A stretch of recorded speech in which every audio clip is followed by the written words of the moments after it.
how I found out about copywriting was when I went into private practice, and I had to, of course, have a website built for my private practice. And I hired a web developer and a designer, and like they did an awesome job. But then they were like, "Oh, what about the content and the copy?" I'm like, "What do you mean? What about the content and the copy?"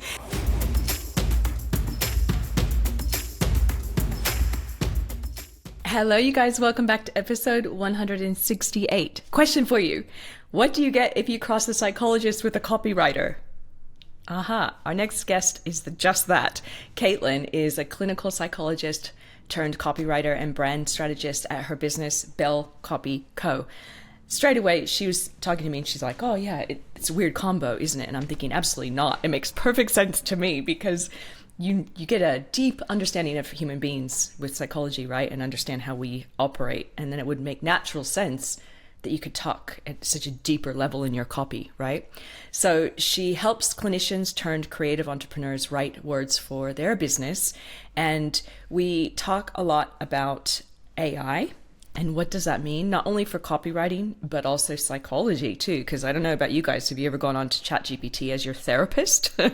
But there's some great little conversations around that. There's some great tangible takeaways, questions that you should hear from her on helping you get clarity on who you might want to work with, the messaging that you want to say and put out there to the world, and also storytelling, like how you might get better at storytelling in your business as well, because that's ultimately why people are attracted to us. So you guys, are we ready? Let's bring Caitlin onto our show. Caitlin from Sunshine Coast, how are you? Hi, I'm so well, so well. Thank you so much for having me on. Oh, I'm really excited for our conversation ahead because we're going to touch on AI, your journey, copy, how to get the voice of our business owners out there to the world. So many good things to come. So, yes, absolutely. Before we hear your tips about more copy, your business, and your journey, I love to start with tangible takeaways because our listeners are growing businesses and they like to hear from other business owners on how you personally grow a business, trying to stay more balanced, trying to stay away from that hustle and grind culture. Yeah. So what are a few tips you have for us?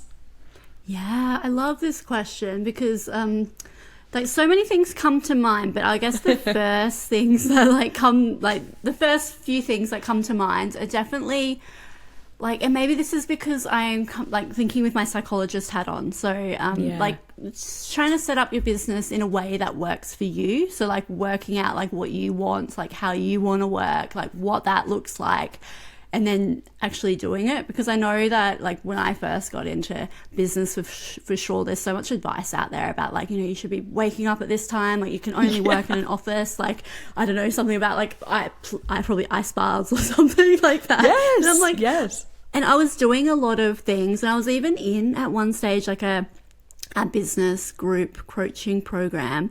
Okay. And honestly, I think that was the most stressed I've ever been because it was all about that hustle culture. And I realized it's like, I actually don't want to run my business like any of this. I want to, and I'm a bit of I wouldn't say like a lazy entrepreneur, but I do occasionally like to work from my couch, and like, yeah, that's okay.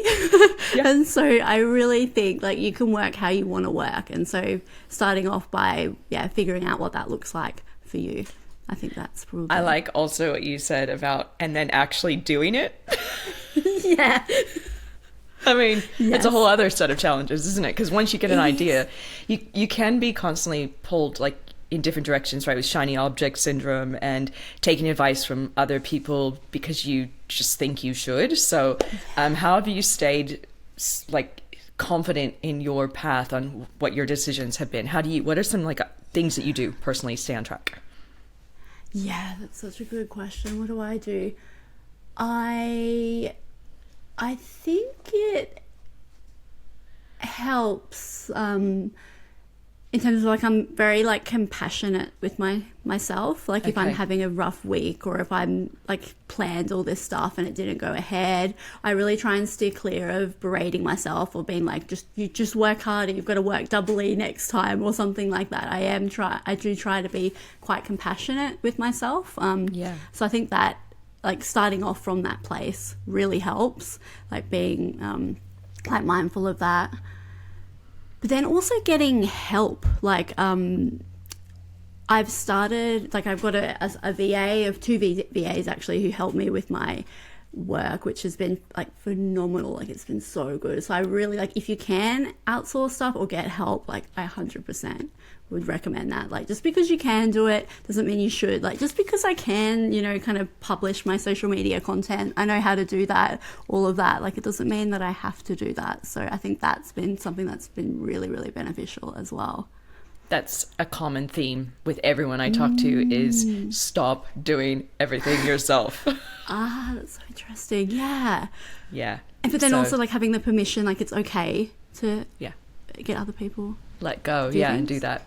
Yeah. So I want to talk a little bit about your business and your journey. So tell us about your business that you're running now and why did you start it? Yeah, so my background is in psychology. So I do work as a psychologist, and I have a private practice as a psychologist. But my copywriting business, which is like so different from psychology, people often like look at me, they're like, "What do you mean?" Like I'm in a networking event. I'm like, "Oh yeah, I'm a copywriter and a psychologist," and they're kind of like, "What?" Does that make sense? Wow. But basically, like how I found out about copywriting was when I went into private practice, and I had to, of course, have a website built for my private practice, and I hired a web developer and a designer, and like they did an awesome job. But then they were like, "Oh, what about the content and the copy?" I'm like, "What do you mean? What about the content and the copy?" And like, "Oh, well, like we do this side, and then the copywriting and the content is a different thing." And so then I went on a massive big, down a big rabbit hole learning about copy and what it was and like how to do it and all this stuff. And then I realized it was an actual job that people do, and I got so jealous. I'm like, what? This is so cool. And so it took me a little while before, because I was thinking about it. I'm like, wow, there was just something really stirred up in me, like quite fired up. I was like, yes, this is so fun. Like I feel like I need something that's creative, like an outlet where I can play and have fun and like just be myself more than, in psychology land. And so it took me a little while, but I was like, no, I'm going to do it. I'm going to open up a side business and be a copywriter. And I didn't really tell anyone about it. It was like this big secret for ages. But then I think I eventually like did an Instagram, and then I maybe like told my mum or something like that. And then like she was so supportive, and then told my friends, and then, that whole visibility stuff has been another journey. Now I'm sure we could talk all about that. We'll do some of that. Yeah, for sure. But it's funny when you say you do psychology as well, because to me it's a perfect marriage, because you understand people so deeply. And that's what good copy is, isn't it? Exactly. That's exactly what it is. And I think that's why, maybe that's part of the reason why I was really attracted to it, but also why like maybe it was that thing, like I felt like I was pretty good at it. Like I did a bit of like copywriting courses and things like that, but I just felt like I could get it. Like I get on a branding call with like a client or something like that, and they'd be like, "Oh my gosh," like I just felt so heard, and you just like got exactly what I was trying to say. And like particularly working with, like now I work with a lot of healthcare professionals, but when I first started my copy business, I was working with a lot of creatives who are oftentimes doing this really complex, not complex, but like their work is often hard to put into words, right? And so I found it was quite helpful having the psych background to be able to do that. And so that was, a beautiful foundation too. Why have you chosen, health practitioners, health and wellness in that space? Why does that appeal to you? Yeah, so I think what was it like last year, I realized I hadn't really done a lot of like the brand messaging work for my own business. Like I do that a lot with other businesses, like, like who are you going to speak to, like why them, like talking all about into the nitty gritty of all like the messaging strategy side. But I'd never really done it for my own business, and then which seems, it's like that whole cobbler's kids without shoes kind of scenario. Yeah, totally. Yeah, that old chestnut. And then I think at some stage I was maybe just like thinking, and I really just like thought to myself, like, who am I best suited, like who am I best positioned to work with in my copywriting business? And it's so obvious, like healthcare workers, like health professionals, and then more specifically healthcare professionals who've like branched out into creative businesses, because there's so many of us out there. And that's like such a it's a very niche market, but it's also such a specific experience as well, like juggling both professions and like the rigidity and like all the rules and all of that, and then like the like the being scared to be seen, and like how to articulate what we're doing in a way that's different to other people, I guess. Having that really in that training and that kind of thing. And so I felt like I was really able to speak to that because I go through it, and it makes so much sense. It makes a lot of sense. I remember when I first was starting out in business, and I heard the advice, you can easily just start by helping people that are 2 steps behind yourself, because you know them. You were them. That perfectly sums it up, Heather. Yeah. Well, no, it's amazing that you done that. It's also, I think, so I speak to many people on this show, and some people are like, oh yeah, I know my niche. This is who I work with. And there's still people that have been running a business for 10 years that are like, I can't figure it out. Like, I struggle because I want to help everyone, or I have, different industries or different sized businesses that I work with. And so it's really interesting how some of us are so clear, and then some of us are so, I don't know where to, I'm good at what I do, but who do I help? Still, Yeah, that's so interesting. Do you find, like, how does that impact those people? Like, is it an okay thing? Because obviously they're still in business and they're running things, or are they kind of quite stressed and stressed? Like, marketing I think it brings more stress because you're trying to appeal to a broader market with not the same problems. And so you're kind of always tweaking your packages or your products. And they're a little bit, I don't want to say bland, but they kind of are, right? They don't speak to one person solidly. So I'm actually curious, like when you talk to people and you're going through the exercise of sort of the brand message and that part, how do you get that out of people? Do you have questions? How do you work with someone on that? Yeah, I do have questions. It's always different for different people, but my favorite question to ask people, and oftentimes I can ask this question and people will just talk to me for ages, is what really pisses you off about your industry? And then people are just talking for ages about it, and I think that's a really good place to start. Oh, that's really, because that brings out their passion, and then you're like, okay, I can see that and that and that and that. That's a great question. Exactly. And it's often where they're different to other people in their industry as well. It's that other people do it this way, this is how we're taught to do it in this industry, but I think that's BS. I don't like that, I don't do it, I do it this way. And it just, I think a lot of those, and that leads the way to a lot of those typical brand messaging questions. But I think that question in itself just opens the door. And probably even with you, I'm sure you're very anti-hustle, that's your thing, right? And so yeah, and it's funny, kindness is a big value of mine, and so I've let clients go, not a huge amount, but because they're mean. they've been mean to my team or whatever, so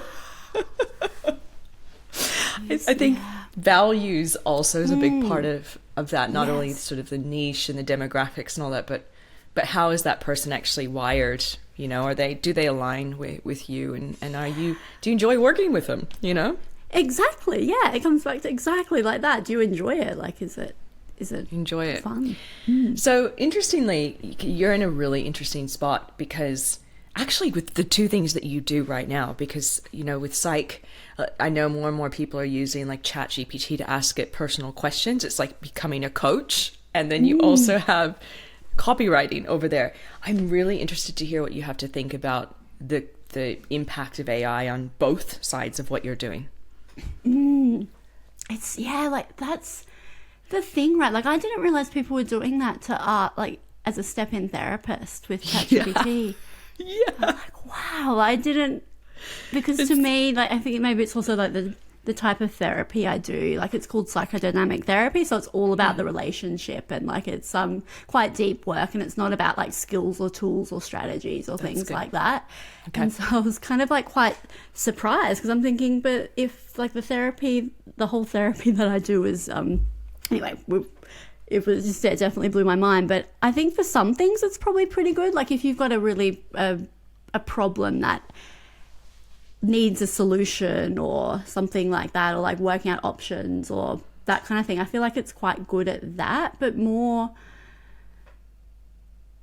with like, it can't work out your own, like I'm thinking about copywriting here and like messaging and branding. It can't work out like your point of view. It can't work out your beliefs. It can't work out your values, like things like that. Like it can't do that kind of thing. But yeah, it's really, really good at editing. Like I love like when I write something, I put it in and it edits for me, and it's fantastic that way. And it can be good if you give it the strategy, or you give it like how you want something to be written. It can be good like that. But I just worry that people are like outsourcing their creativity or their thinking or something like that. That's what I worry. Love that you said that. So a couple things come to mind. Number one, with therapy, it can't see your eyes. It can't see your physiology. It doesn't know if you're bullshitting, like literally sitting there putting it on. A human being can see, oh, wait, hold on. There's something. The way you said that word, we have to go there. Yes. So I see that it's, not good for that. But also I read an article the other day. Oh, gosh, or was it a podcast? Anyway, it was talking about AI and how there'll be a movement starting now or near in the future of people losing their creativity. And they were doing tests already in sort of corporate focus groups or think tanks. And they were saying that already they're noticing people are going to AI and going, well, what would you do? And then because it's trained on what's already existing out there and our bias and the way we operate, it's not able to be as creative as what we give it or don't give it. So they've already noticed some individuals getting lazier in their creative process and coming up with ideas. Isn't that interesting? Oh, that's so interesting already. And it's like, how long has it been a couple of years, really right? mainstream thing? Not long. Yeah. And I'm always asked to, and I'm out there, speaking and doing things. People are saying, oh, I love AI. But now it's all starting to sound the same. Do you remember the day like you train on like marketing hooks and copywriting formulas, and now it just does it for you? But it's not like you said. I love that you said it's not really getting inside the values and the emotions of the person and really going almost even like a phrase, as you would know, would make all the difference in how it's said versus how AI would write it, right? Yes, for sure it is. And you can even see that. I think particularly LinkedIn is particularly bad for it. Like every time I log into LinkedIn, I scroll, I'm like, oh, this is why I don't come on LinkedIn. And sometimes I go on Instagram in captions, but I feel like because Instagram is so visual, like it's not as bad. But yeah, for some reason LinkedIn is particularly, it's all the same. It's like written the same way. Yeah. So no, that's good. I love that we're on the same page. So let me talk to you a little bit about storytelling as well, because obviously story and the way each person lives their life and our own wisdom is so important. When you work with clients, do you feel that, that's a big part of what you do in copy is the storytelling element? Yeah, absolutely. Yeah, that's one of my favorite things to write is like an about page and writing people's stories. Yeah, definitely. That's and something that I've recently been doing is like messaging my like Instagram followers, and like I ask them like, how did you get into what you do? And like we often have like a big chat about it, and I always find it so fascinating, like how people get into it. Like why did this path lead you to here? Like all of those little moments about like, or sliding door moments, like what like I could have done this, but then I did this, and then because I did this I did that. And I feel like it's just so part of people's businesses.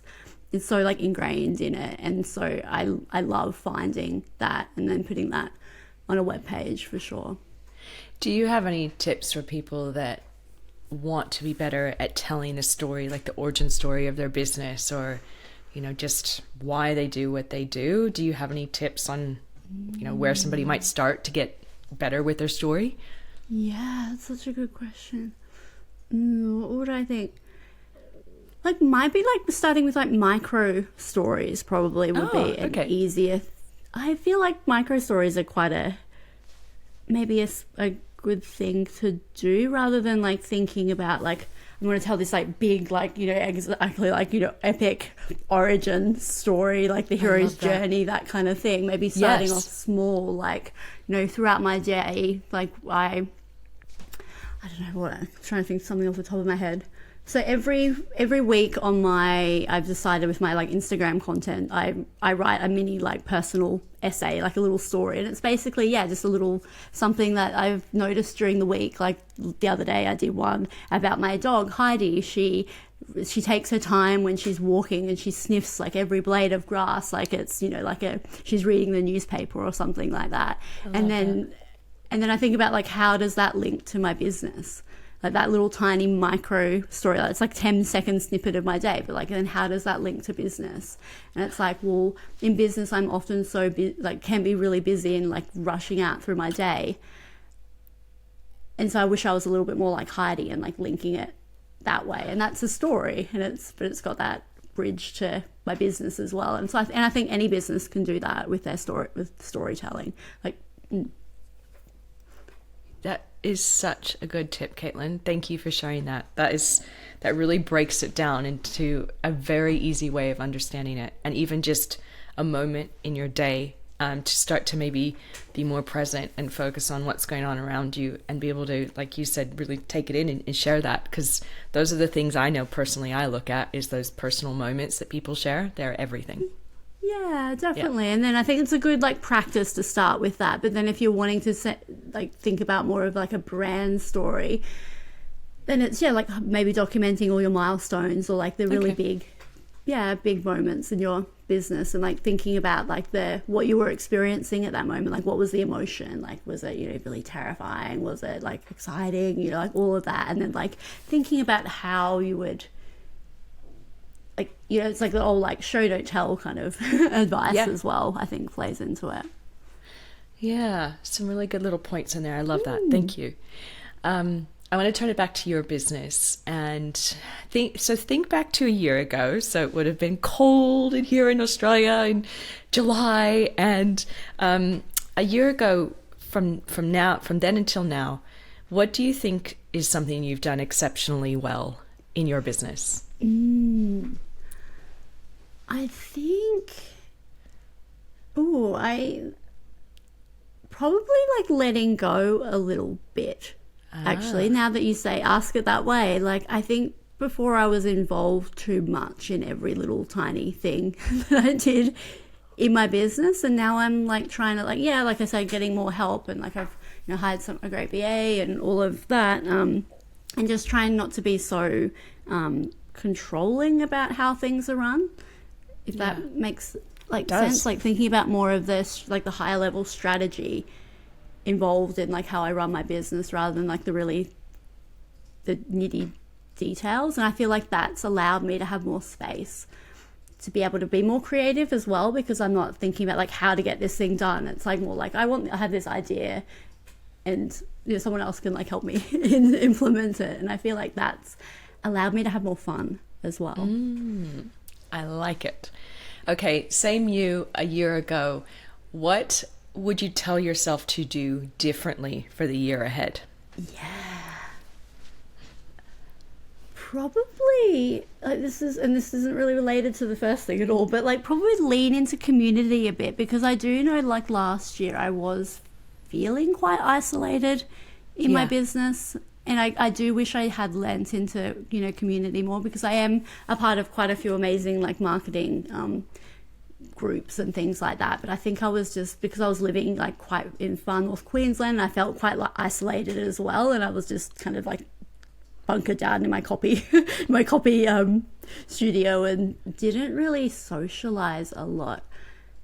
And I think that might have helped me just more like from a well-being perspective. Community. I'm getting really deep here No, now. thank you. This is why I asked these questions, because community is something that keeps coming up a lot lately for people, feeling lonely. A lot of business owners feeling lonely. And then, because, there's the saying, in the digital era, we're all more connected than ever, but we're lonelier than we've ever been. And so it's like people are conceptually getting to find a community and get involved with people, but how did you start when you were feeling that? What was your first step to find people to be with? Oh, like thinking about like who I was engaging with, like on, say, like, because Instagram is basically my main marketing channel, and really thinking about like who I resonated with, like in terms of like my values and that kind of thing. And then I found a few people who were in that like more mentoring business space, and I was like, you have the same values as me, like you're really honest, you seem like really chill, you love to have fun, that kind of thing. And then like reaching out to them and seeing like what communities they're a part of, what communities they're running. So I think like, it comes back to what you were saying before, I think, about values. Like that's a good place to start, like shared values. Shared values, finding people that you're in. I think that you feel, especially on social media, you feel like your cup's full rather than going away and going, I feel like crap reading that stuff. Yeah, exactly. And like, they'd be guided by like how you feel. Like if you read something, you're like, oh, like it makes you want to like backpedal. Like that's not for you. But if you read something, you like you're like, yeah, this is it. You're like kind of, exactly. Listening to that little voice or that little thing inside. I think one thing that's helped me too is like, don't make that assumption that you can't reach out to these people too. If you're connecting with people online, it is a social media, it's community, right? So you can start to comment, you can start to DM, right? You can reach out. Like there's always that thing. I think a lot of people think, oh, well, everyone must be texting them, or he or she's really, really busy or whatever. You start to make those little excuses rather than just saying, you know what, I really like what you're posting, and just starting a relationship, right?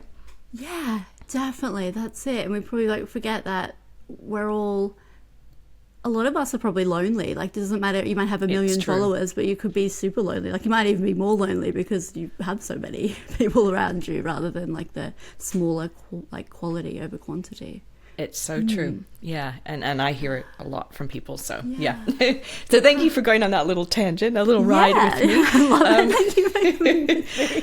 So, well, as we start to kind of come full circle, who is your ideal client? I know you said earlier, but let's re-summarize that. And then how might they reach out to you if they want to work with you? Yeah, beautiful. So my dreamy clients. Dreamy clients. I love that. Yeah. Definitely entrepreneurs who have healthcare backgrounds. So maybe they're still working in health, but they're branching out into maybe doing courses or like consulting or something like that. And they're trying to think about how best to articulate what they do now that they're kind of out of the healthcare space, or even people who have the healthcare background, but they've transitioned into something that's completely non-clinical. So doing something creative like copywriting. I have people in my community who are like that. They have like a psychology background, but now they're like a florist or something like that, which is really like, it's so cool. And there are these people out there, and so they're definitely my people. That's so cool. You can definitely, as I mentioned, for sure, like Instagram is where I spend a lot of time. But send me a DM as well. Like, I do love connecting in the DMs. I'm trying to get a hold of LinkedIn, and in terms of like trying to get my head around it and like it. But because you've been on there and you see all the AI and you're like, I don't want to be like that. Yeah, it's like, but maybe the problem is I just need to follow more people who are like me. So it comes back to that community thing, like thinking about like who I should be following rather than just, I don't know, I probably following these bro marketers, and that's not my style. Absolutely. I love that you said that, because we're in control of our feeds and sometimes it's good to call, and remember where we're headed, and that we can curate that, right? Yeah, for sure. Definitely. It just like kind of occurred to me. I'm like, oh my gosh, that seems so obvious. But yeah. But good. Okay, good. Then I'm going to see you on LinkedIn more, shaking things up and doing really, really good things. So that's good. So it's bellcopyco.com, right? That's where people find you. Yeah, that's it. Excellent. Yeah. So as we start to wrap up, I'm curious if you have one last piece of advice for people as we say goodbye, thinking of who's listening right now, business owners, some health practitioners that are going, come on, Caitlin, tell me something I can leave this going, yes. Oh, or it can be very thought-provoking, wherever you want to take it. I think that, I want to say like, you have something incredible to share. And like, you don't have to be an amazing writer or anything like that, but there are things about what you're doing or what you see out there, or like that you have something to say, and I think, and you can say it, you know, you have permission to say it. And because you asked them the question earlier, what are you most angry about in your industry? That's, to me, was everything. Because if you guys are angry about something and you're not speaking out, do it, right? Do it. Yeah, do it. That's it. I want to see all these posts. Tag me in them. I'll be like, yes. Yes. Go, okay, Caitlin, yeah, I've taken the challenge and I've done it. Or, you know, you might go follow Caitlin on LinkedIn in the next week or two and go, right, okay, I can be on LinkedIn and I can actually like communicate in a way that feels good for me, because it's a thing. Exactly. Yeah. And I think a lot of the time brand voice comes back to that. It's like when you're in your element and you're just writing like how you are, that's perfect brand voice. It's I love that. In your element and writing how you are. All right. Thank you so much for having this conversation love with me. this. Thank you for having me on. This has been such a treat. Like, wow, I love talking to you. Oh, thank you, Caitlin, so much. And guys, go check her out. Go check her out online and then tag her in, as we said. Thank you. Thank you.